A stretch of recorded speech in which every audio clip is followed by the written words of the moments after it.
આની અંદર ગટર જનરેશન ના હોય, યંગ બ્લડ છોકરાઓ છે, આટલું ભણેલા હોય, એ કંઈ ગટર જનરેશન ના હોય, એ ભણીને આગળ આવ્યા. કંગનાબેનનું કહેવું એવું છે કે વડાપ્રધાનને ગાળો બોલવું કેટલું યોગ્ય? મોદી સાહેબને આખી દુનિયા ગાળો બોલે. દરેક વ્યક્તિ અત્યારે જ્યારે આંદોલન કરવા નીકળે છે એટલે વિકાસ જ દેખાય. તમે આંદોલન કરવા ક્યારે નીકળો? વિકાસ થયો હોય ત્યારે. ઝાંસીની રાણી બને એ કહે છે, બરોબર છે?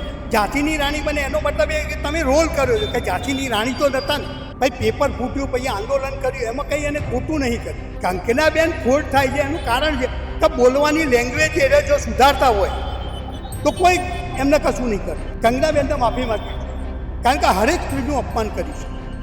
કંગનાબેને પોતાનું બી અપમાન કર્યું. તો કંગનાબેન તો નેતા બની ગયા છે કે એમને તો કોકના વિશે બોલતા પહેલાં વિચારવું જોઈએ કે ભાઈ આ લેડીઝ વિશે ના બોલાય, કાંદા વિશે ના બોલાય. આ દેશની અંદર એક જ નિયમ બન્યો છે, ગાળ બોલવાની, માફી માંગી લેવાની, પછી પબ્લિક માફ બી કરીએ. શું કરવાની છે પબ્લિક?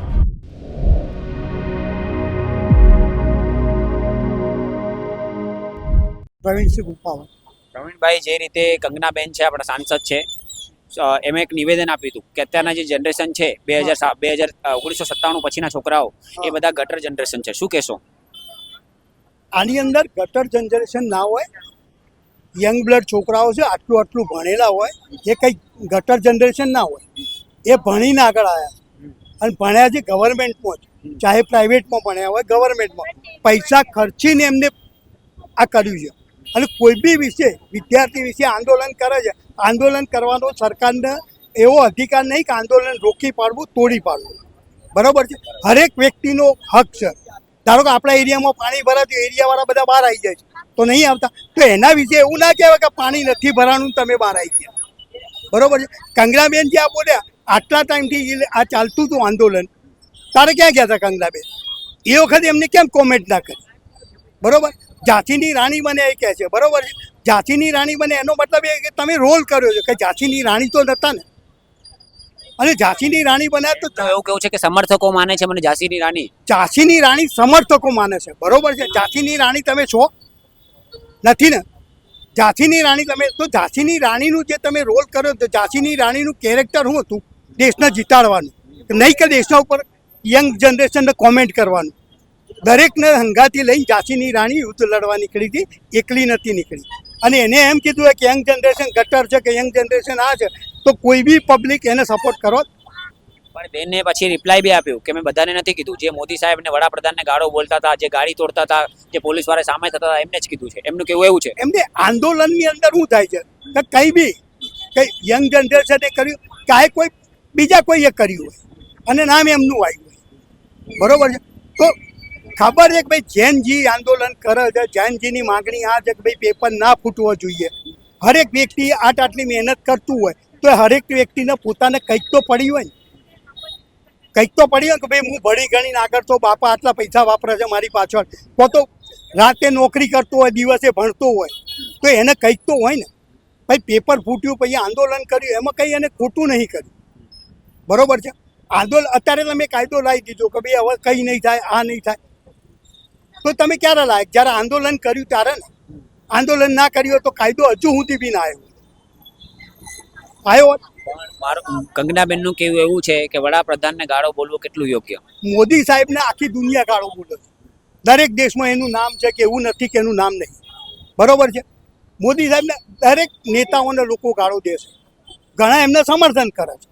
તમે પાણી ભરાવાની વાત કરી કાકા. હા, તમે પાણી ભરાવાની વાત કરી. સરકાર તો એવું કે છે બધું ગુજરાતમાં સારું છે, વિકાસ થઈ ગયું છે, અમેરિકામાં ડંકો વાગે છે આપણો. નહીં, વિકાસ થયો છે, પાણી ભરાય છે, અડધો કલાકમાં નીકળી બી જાય છે, એવું બી નહીં કહેતા, બરોબર છે? વિકાસ થયો છે, વિકાસ તો દેખાય જ છે ને. દરેક વ્યક્તિ અત્યારે જ્યારે આંદોલન કરવા નીકળે છે એટલે વિકાસ જ દેખાય છે. તમે આંદોલન કરવા ક્યારે નીકળો? વિકાસ થયો હોય ત્યારે, બરોબર છે? તમે રોડ રસ્તા બધું સારું બનાવી દીધું, પણ લોકોની જે મજબૂરી છે એ નહીં જોઈને.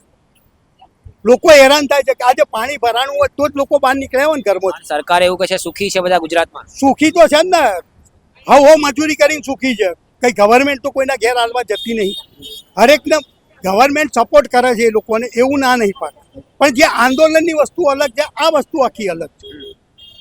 આંદોલન જે એના માટે કર્યું, પેપરો ફૂટતા હતા એના માટે, બરોબર છે? તો એમાં કંગના રનૌતના આની અંદર તો કોઈ લેવા દેવા છે નહીં.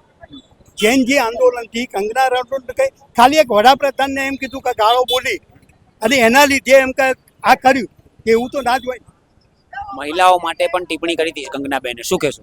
મહિલાઓ માટે એ આટલી મોટી સ્ટાર હિરોઈન બની ગઈ, પોતાના સ્ટાર માને છે, તો એ બી મહિલા છે. તો એને વિચાર કરવું જોઈએ કે હું મહિલાને બોલું છું તો મહિલા તો હું બી છું, કે એની અંદર એની ગણતરી નહીં થાય કંગનાબેનની. તમે આટલો મોટો સ્ટાર બનો છો, આટલા મોટા આગળ વધી ગયા છો, તો તમે આટલું તો વિચારો કે હું કોના વિશે બોલું છું. કંગનાબેનને એક બેને લાફો પણ માર્યો હતો. હા. એરપોર્ટ ચેકિંગ દોરાન એમને લાફો મારવામાં આવ્યો. ખેડૂત મુદ્દે કંઈક બોલ્યા, ખેડૂતની દીકરી હતી, એ લાફો માર્યો હતો. હા. શું કહેશો એ મુદ્દે? કેમ કે કંગનાબેન ક્યાંક ને ક્યાંક ટ્રોલ થતા હોય છે સોશિયલ મીડિયામાં.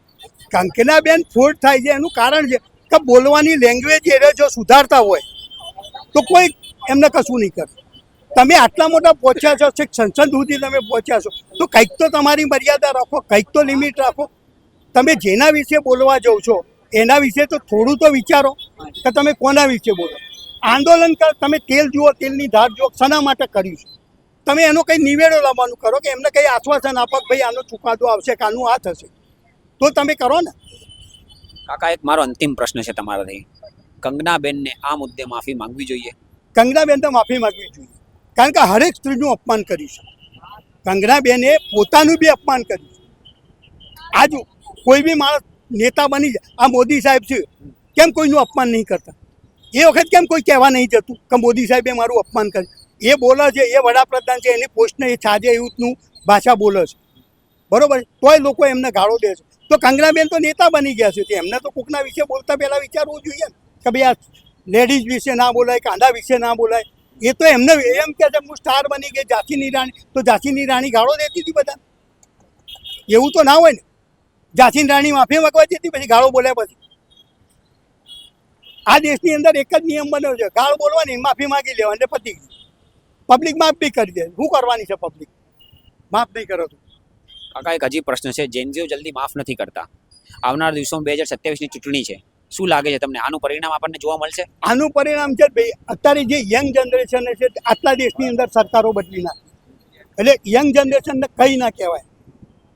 યંગ જનરેશનને કંઈ ના કહેવાય, કારણ કે એક વખત યંગ જનરેશનના મગજની અંદર ઠસી ગયું કે ભાઈ આ વસ્તુ ખોટી છે. જો ખોટી હતી આંદોલન કર્યું, ખોટી હતી આંદોલન કર્યું, અને છેલ્લે પ્રધાનને રાજીનામું અપાવ્યું, બરોબર? રાજીનામું અપાવી, મોદી સાહેબે કાયદો બી બનાવી દીધો કે ભાઈ આજનું થશે. એ ક્યારે થયું? આંદોલન થયું ત્યારે ને. હવે યંગ જનરેશન ધારો તો સરકાર બદલી બી નાખે. એવું નહીં હોતું કે ના બદલાય. આ દેશમાં કોંગ્રેસને સરકારને હટાવ્યા નહીં, ત્યારે એને શું કર્યું?